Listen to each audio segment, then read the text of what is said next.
Welcome to Let's Talk Wellness. It's time to have new conversations about mental health. Join Mara James as she guides us along this journey. And now, let's talk wellness.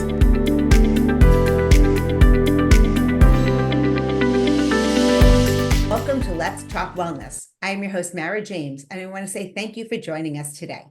These conversations are all about taking a deeper look and understanding to see how we can help support children and their families to have better mental health and wellness. Let's Talk Wellness is brought to you by the Extraordinary Lives Foundation, a nonprofit organization whose mission is to improve children's mental health and emotional wellness. You can find out more information about ELF and more episodes at elfempowers.org/podcasts, and you can find the link in the show information below. Now, let's talk wellness with today's guest, Dr. Joel Warsh. I always have a problem saying that, sorry. Dr. Joel is an integrated pediatrician based in Los Angeles and is coming out with a book soon. So welcome, Joel. Dr. Joel. Thanks for having me on. And you got it right. A lot of people get it wrong. I get a lot of Walsh, so that was pretty good, actually. Yeah, the L and the R. And those are my little L's and R's, or, I've never done speech therapy, but if I was going to, it would have been for the L and the R. Right. So the first question we'd love to ask you and to share with our friends watching and listening is, what do you mean by integrated pediatrician versus just a pediatrician? So for me, I did all the regular pediatrics training. I trained at a great Western program, but I got a little bit frustrated with the regular system and super short visits, medications for everything all the time. Started seeing patients and family members and friends would go outside of the medical system and get better. So it made me start to think, what's going on here? Why are people going somewhere else and getting better? So I started learning about it and really trying to start integrating in holistic practices with Western medicine. So to me, it means blending the best of modern Western medicine with alternative and holistic practices. And that doesn't mean that I wouldn't use a medication or an antibiotic or whatever if we needed it. We just try to minimize it and use other modalities whenever reasonable and possible. Beautiful. Can you share with us some examples, like what would the patient be presenting, maybe what diagnosis, and then what kind of holistic treatments you would use? Sure. So I would say maybe most common things would be all the common stuff that we see in pediatrics, like coughs, colds, runny noses, ear aches. So let's say for a cough or a cold. So in modern medicine, we know that for a virus, right, there's not that much that we would do in terms of a medication. In general, you don't want to use antibiotics, but a lot of times when people go into, say, an urgent care for a cough or a cold, they might get a diagnosis of a bronchitis or something like that. And they'll say, well, it's probably viral, but here's an antibiotic, you could take it. But we know those have side effects. But in the integrative space, there are a lot of remedies which can be supportive of your body and coughs and congestion, like elderberry syrup, vitamin C. You can breathe in some steam and saline, those kinds of things. So that could be one example. Ear pain, sometimes it will recommend doing ear drops, so garlic, emollient ear drops as opposed to antibiotics. Sometimes, again, we would use antibiotics if we need it, but most of the time we just don't need that, and we can use other things first. So it's just these, herbs, supplements, sometimes homeopathics that people will use, and they could use that as a first line for something that's more minimal, not something severe, but something minimal. And oftentimes that's all that you need, in the body heals itself, as opposed to a medication, which could have side effects. And many times it's a virus and you don't need to use an antibiotic. It doesn't help at all. Right. And your wife, I know you have 2 young children, so your wife is on board with the same philosophy for your own children? Yeah, definitely. So she's one of the reasons for sure that I got more into the holistic space. I definitely didn't grow up that way. I would say a lot of people in the integrative world probably had some sort of medical crisis where they went to the modern doctors and didn't get better, went to some alternative practitioner and got better, and then that kind of led them into that world. That wasn't true for me. It was really more just seeing, the patients, like I mentioned, also meeting my now wife, who was very holistic minded and is very holistic minded. And so I think those things together kind of push me more into that world and really expose me to it a bit more, because of course we're not exposed to that very much in medicine at all. Yeah, I love that. My son was in medical school a few years ago, and they were talking about Reiki, and he took a picture and sent it to me. And it was so exciting because I'm very into different holistic modalities. And the fact that Western training, medical school was talking about that, like, there's hope. Yeah, medicine's very slow to change, but I think that we're all in the same team, right? Everybody has the same goals. Not everybody has the same ideas of how we get there. But, especially when it comes to pediatricians, these are good people that want to help kids, right? It's not bad people, it's good people. So I think it's just a matter of either getting the training, getting the exposure, getting the awareness, having good research done on some of these modalities, because there is a lot that has a significant amount of evidence, and there are many things that can be very helpful. And we can see that with acupuncture, right? I mean, that was pretty woo-woo 20 years ago, and then you had the opioid crisis, and we needed something to replace some of the opioids with for pain. And acupuncture is a great modality that has a ton of evidence and has been used all over the world and is very successful. And now you can find it in most hospitals as a first line therapy for pain. So we are moving in that direction, I think, a little bit, which is encouraging. I mean, obviously there's a long way to go, but I do think that the more people that use it, the more exposure that doctors get to it, the more that physicians see it being helpful for their patients, the more they're going to be open to at least sending their patients to somebody who knows how to do something more alternative. I don't hold out hope that every doctor is going to be like a naturopathic doctor, probably not, right? But I think we can work together as a team and say, well, you have an autoimmune condition and here's your medication, but maybe there's some other things you could try on the side and focus on your diet and whatever else it might be the case for that situation. I hope we'll get there one day. Yeah, that is so beautiful.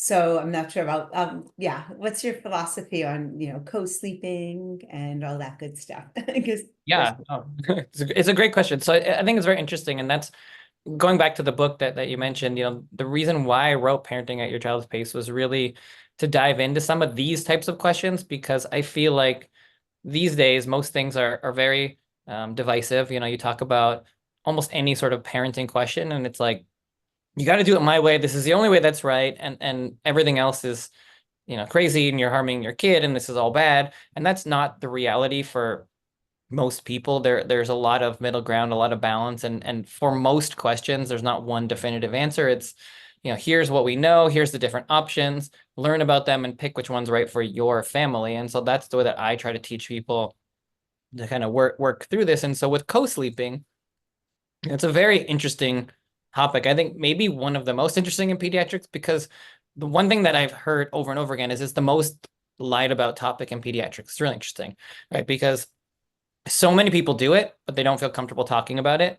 Some studies show more than 70. I've even seen some studies that show over 90% of parents co-sleep at times. Yet most people don't want to mention to their doctor. And that's because they're just afraid that they're going to be shamed or blamed. And, that's not the conventional wisdom, though most people do it. The reason being that medicine discusses the research, and the research on sudden infant death syndrome does show that the safest space for your child for sudden infant death syndrome is on their back in their own space, with nothing else in the crib or the bassinet. So that's where that has come from. And that's good, right? We want to obviously minimize sudden infant death syndrome. So that's a good thing, but that doesn't take into account what people are actually doing. And so I think it's also important to be mindful of having discussions about what parents are actually doing, and then to have discussions around, okay, but if you are going to co-sleep, then you understand there is some risk there. It's not a huge risk in general. It's still a small risk that you're going to have sudden infant death syndrome, but obviously it's a big deal if it happens.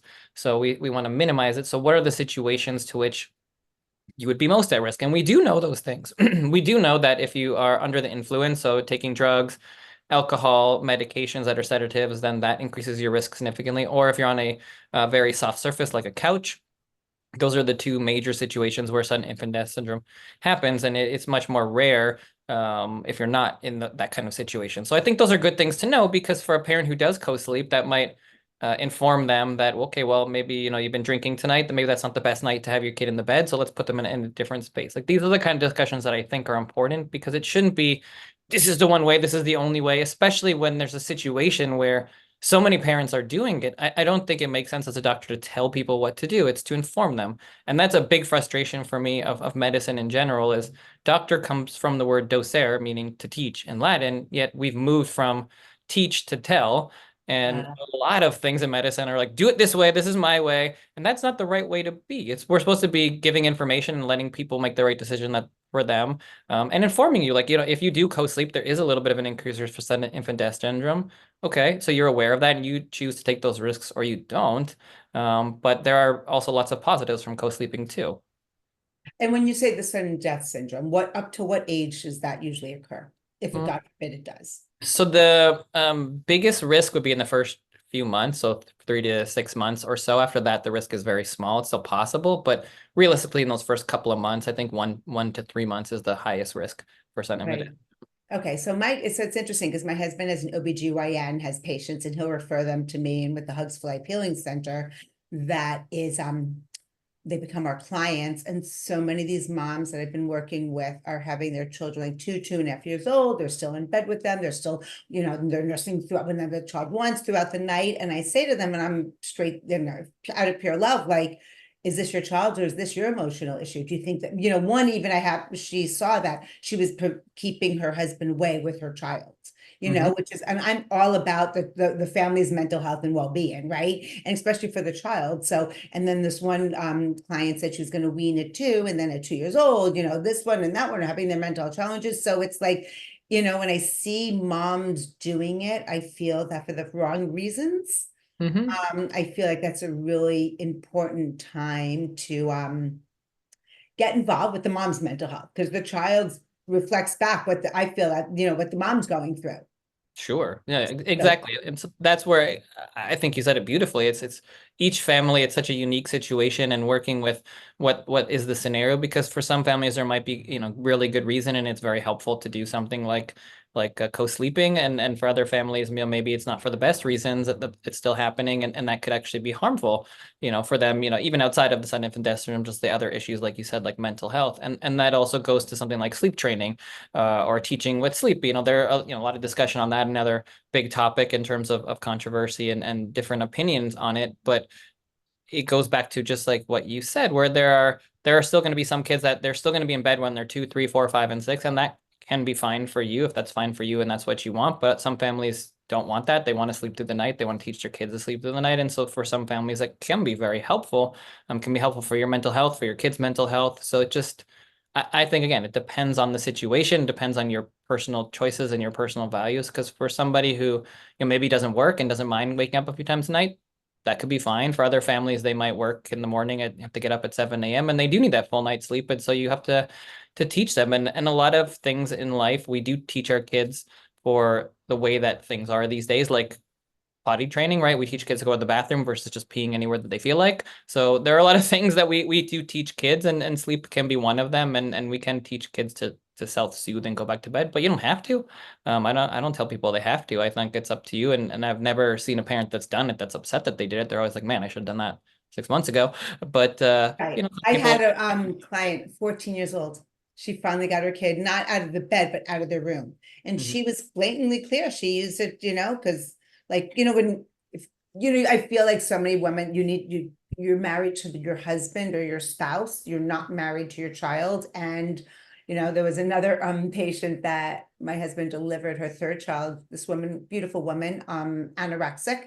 And as soon as she delivered her baby, she was depressed because like the baby no longer needed her. And just, it's amazing all the emotions that we go through as parents. Luckily, I made it to the other side. My children are now 23, 25, and 28.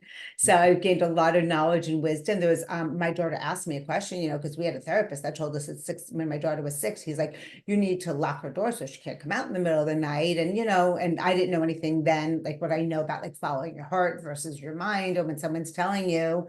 And she asked me recently, she's like, why did you do that? And I'm like, because we were parenting out of fear. This is what we would, it's like, we need to empower you, not enable you. So it's really, gosh, that fear versus faith and love question, really, it's confusing. And like, my heart says this, but my head says that. And so interesting, right?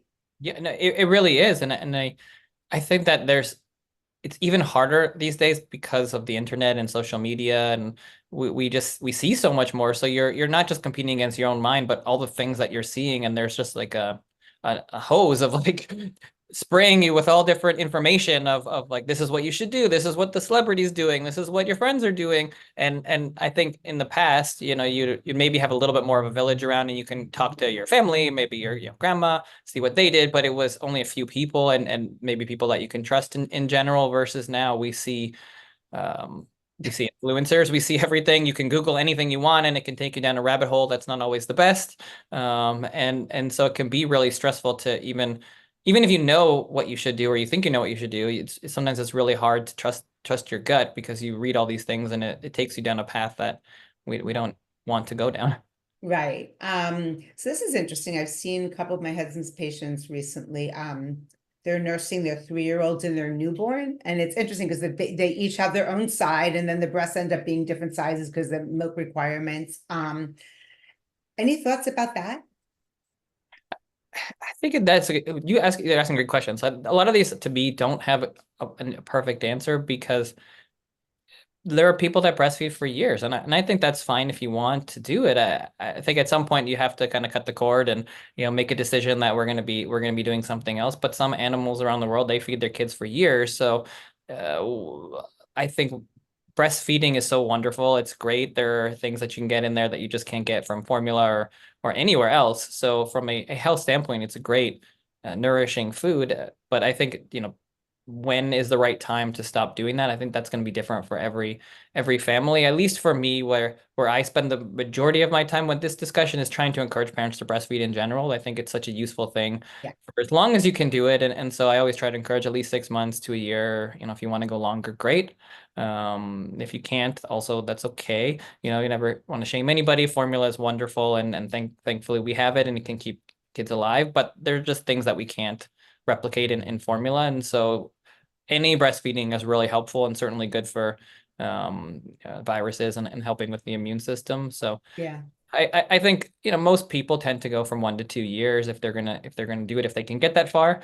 Most families are not going to 3, but I certainly know people that do, and I think that's a bonding between parent and child, and for some parents it's really helpful. But again, I think it also goes back to sometimes having a thought around like, am I doing this for me? Am I doing it for them? What's the reason that we're doing this? And when am I going to decide that we're going to stop? Because most kids will just keep doing it as long as you do it. So, if you Yeah. want to go till 7, I guess you can, but that's just not always so socially acceptable, which, is another discussion, I guess. Right. I know with my husband, years ago, before he started getting involved with the midwife world, he had a patient and he was concerned for her, like for the mother, because the nutrients going to the baby that's developing in her body, and then the one that's living off of her externally. So it was interesting. Mhm. Do you see a common stress factor that parents can watch out for or be more mindful with new families? I think social media is the big one right now. So I think the stress of social media and the news together, just the constant stream of comparison, and that even is one of the big things behind the title is like parenting at your child's pace is like focusing on your own family, focusing on you. I think that it's important to have a context of what's going on out there, like for example developmental milestones. I think it's useful to have a context of what other kids are doing so you know kind of where your kid is, but comparing yourself to everybody else, that can be really stressful, especially when it comes to social media, because the things that we see on social media generally aren't real. And a really great example that I love to tell is my office, I'm in Los Angeles in an area where there's a lot of fairly prominent individuals, and so I take care of some pretty prominent people, and they come in for the 1 month visit just like everybody else does. And most people at 1 month old with 1 month old baby are not at their best self. They're not maybe very happy. They haven't slept very much. They might have some spit up stains all over them. They're in sweatpants, whatever it is, and maybe they're not so happy that day. But I will sometimes see 20 minutes later, an hour later, a post from that person who is they're in their house, beautiful house, everything looks perfect, probably had a photographer there, hair and makeup, in hashtag blessed, perfect, so lucky to be a mom, so happy, everything's perfect, hashtag dad life, whatever it is, and everything looks hunky-dory perfect. I'm like, I just saw you 20 minutes ago and you were in tears. In Like, tears, yeah.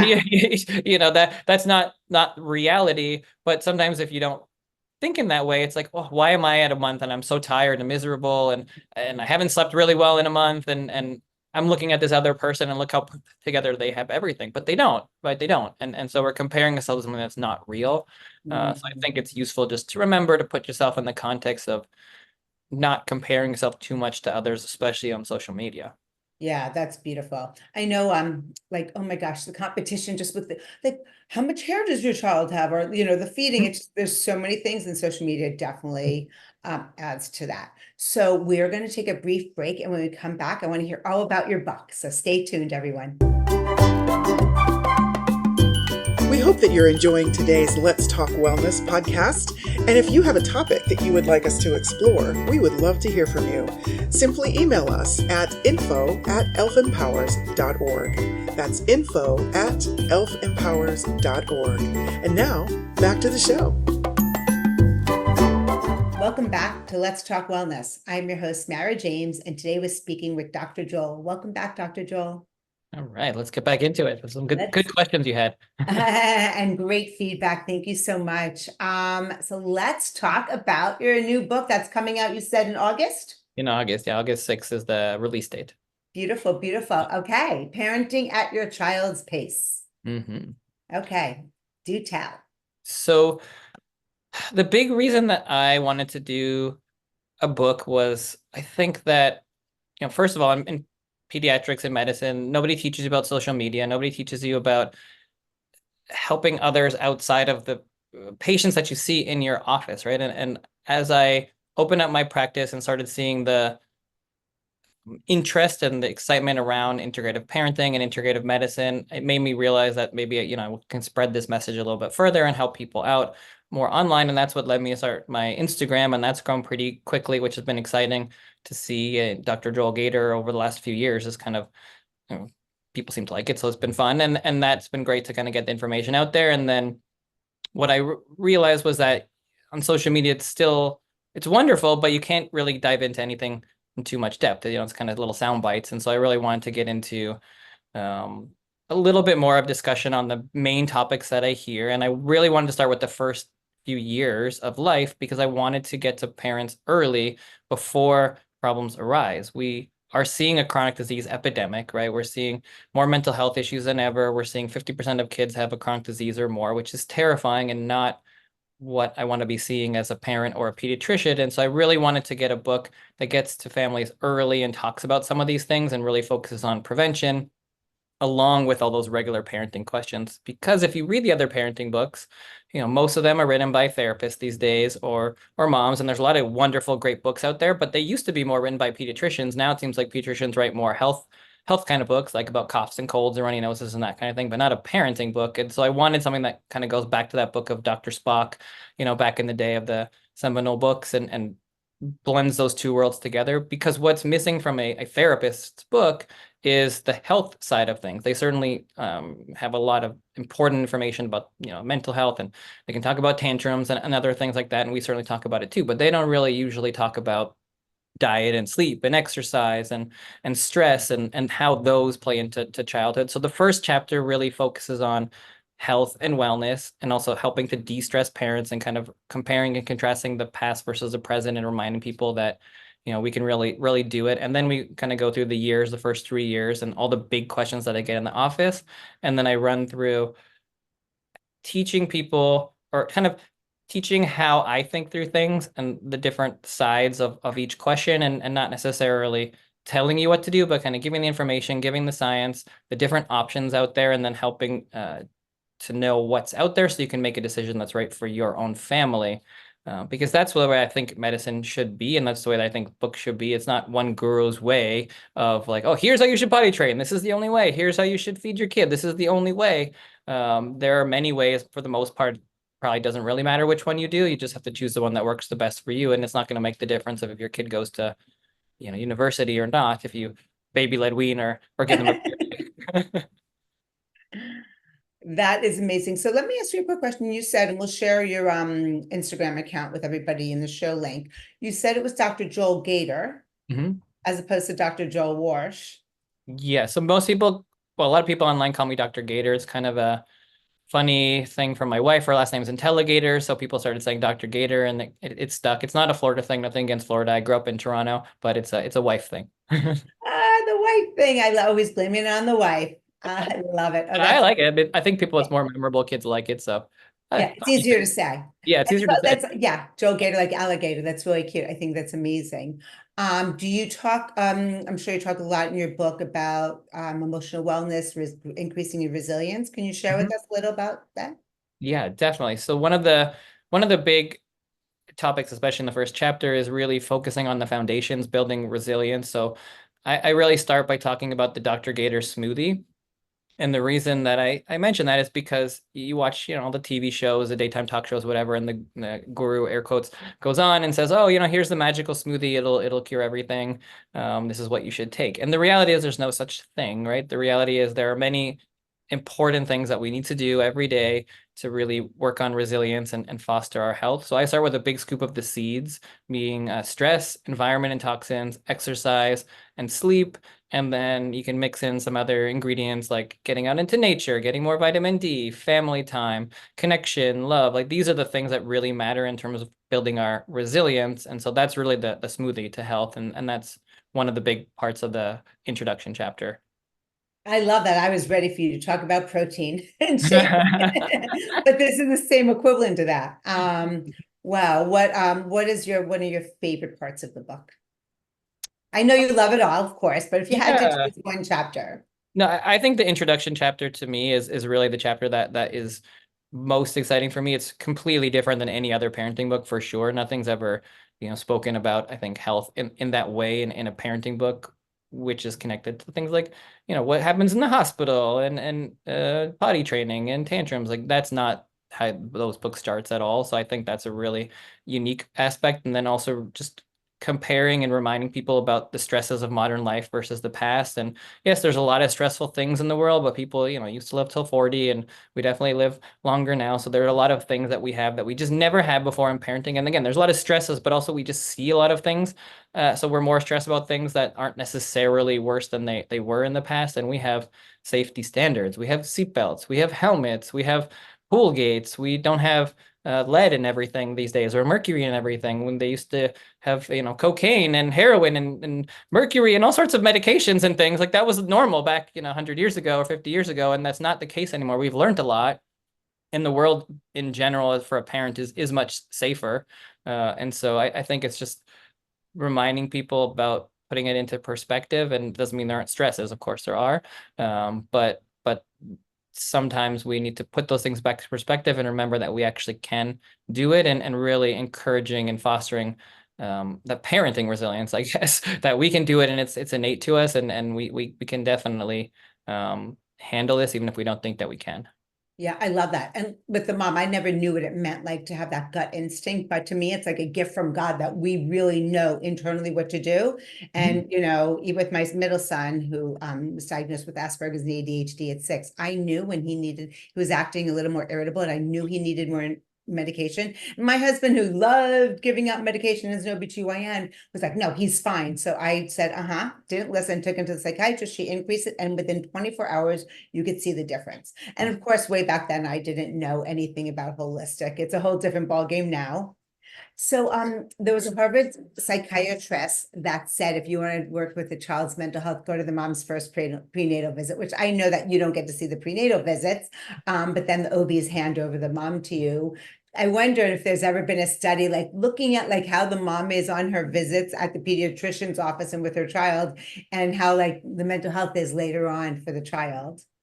I don't know if there's been studies on it, but I'm sure it's completely correlated and linked. And I would think that there's no doubt that parents' mental health is completely related to kids' health and resilience. Because of course, I mean, your stress and the way that you're interacting with them, that affects them and your attachment. And so I think those things are extraordinarily important. And I definitely think that that's a big part of the epidemic too of chronic disease. I think that there's just a lot of stress in families and in homes, and it's a feedback loop. And it doesn't help that so many parents are also stressed these days, even more so than we used to be about many things. There's a lot to be stressed about, but that I think that it's important to understand how that affects our kids too, and why it's never been more important time if you're a parent to work on your mental health, because that affects your kids too. Right, because society is definitely pushing us more into fear and anger.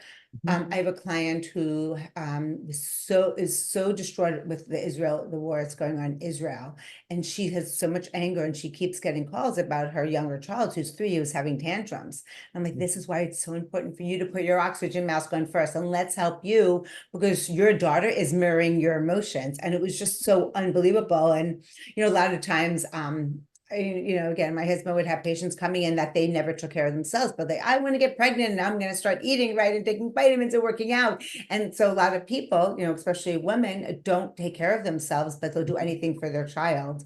So now it's like, okay, the best thing you could do for your child is to put your oxygen mask on.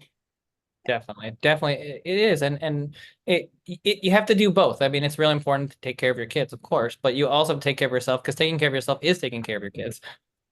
Yeah, I love that. And it was funny because, when we had a therapist that helped us with some parenting, because definitely parenting, and any child is challenging, but a child that's on the spectrum was actually challenging. And he told us, and he was especially telling my husband, like, you guys as a couple and also your patients need to go out like on dates, and spending once a week might sound like a lot. So let's at least start with once a month.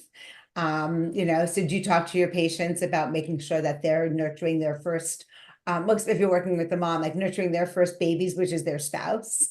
Yeah, I mean, and definitely, I don't think we talk about it as much as we really should, because I think at the pediatric visit tends to be more focused on the kids, but I think that's a very important message, that it goes back to putting on your mask, like putting on well, building your relationship or keeping that relationship strong is more important than any relationship for your child. And that there's tons of research on that, how much, the parent bond and the parent relationships impacts the child long term, and that attachment. So yeah, I think that's a very important thing that talk about. We probably don't talk about enough because we don't talk about mental health enough. Yeah, which finally I think we're starting to, which is great. It's coming out. It's the last thing to come out of the closet, right? I think so. Yeah, it's definitely more, but also unfortunately we have more of a problem than ever, and I think that's like Oh, very absolutely. concerning. Right. And the numbers are scary. Like for 18 years old, 50% of kids up to 18 have a mental health diagnosis. 1/3 teen girls thought about suicide. 1/4 have a plan. Out of 10 has tried. Like those numbers are scary. We should not be there. Right. And that's also what's reported. There's other stuff that's not reported. Right. That's reported. So it's probably higher. Yeah. Yeah. Wow. So now how old are your children? 4.5 and 3 months. 3 months. Oh, congratulations. So now as a parent versus being the integrated pediatrician that you are, is there anything like, do you practice what you preach? Yeah, I think so. I mean, I think that it's really important to practice what you preach. We live a pretty healthy lifestyle. We eat pretty healthy in general. We definitely exercise a lot. We're outside all the time. I mean, I think these things are extraordinarily important, because if you look at the statistics, 1 in 2 kids has a chronic disease. So if you live the way that every other North American family does, then shouldn't be a surprise if your kids are on a bunch of medications. I mean, that's just how it is. So we really have to practice what we preach and really focus on the basic foundations, I think, and that is what will lead our kids to a healthier life, and also to teach them about health. I think all that's important. And so, yeah, I think it is important. And being a dad is definitely helpful for being a pediatrician. I think it's good. And you get the empathy that maybe you wouldn't necessarily have before you are a parent. But Yeah. I think it's funny the other way, because I definitely mentioned this because people say all the time, like, oh yeah, it's so great, a pediatrician, to be a dad, all the things. And I'm like, not really. I mean, being a pediatrician, obviously there's a little bit of benefit in terms of knowing some health stuff, but it's not, being a pediatrician is not being a parent. It's not, none of that really matters that much. Right. Oh, definitely. I love that. That's when my husband was a resident, there was another female resident that would ask him all the questions during her pregnancy. And she had the same training as him. Yep. Is there one area that you find to be challenging? Challenging for parenting or pediatrics, or both? Both. Both. I think I think in terms of what I'm doing these days, the challenging part is just the divisive nature of online social media, and just the culture of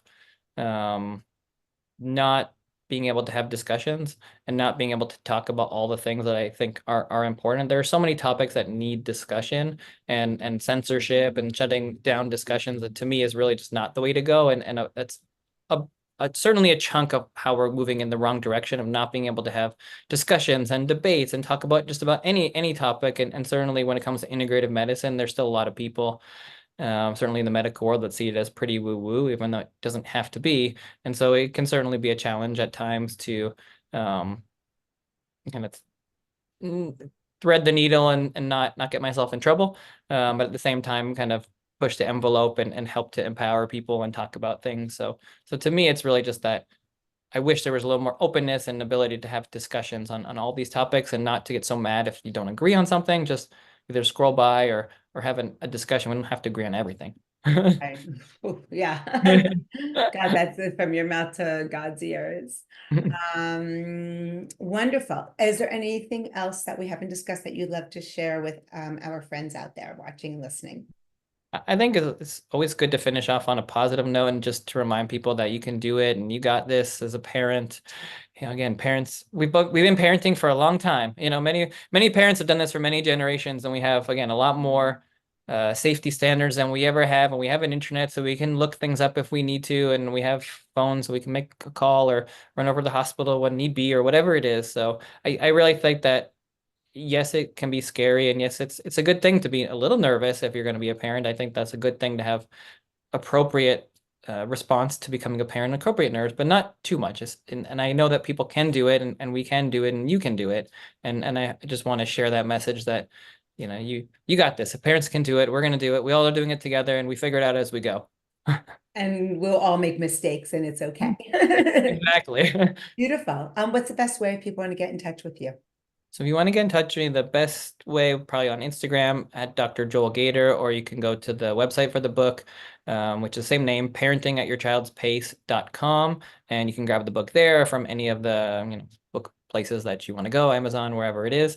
And if you do get it through the website, my email's on there, and I will send you the introduction chapter, a bonus chapter, and then access to my VIP community of parents for free for a month, which is a great place if you have questions and you want to kind of follow up on things in the book or talk about natural parenting. There's not a lot of good, safe spaces to ask questions and talk about holistic wellness and pediatrics and kids. So that gives you access to that for free if you message me.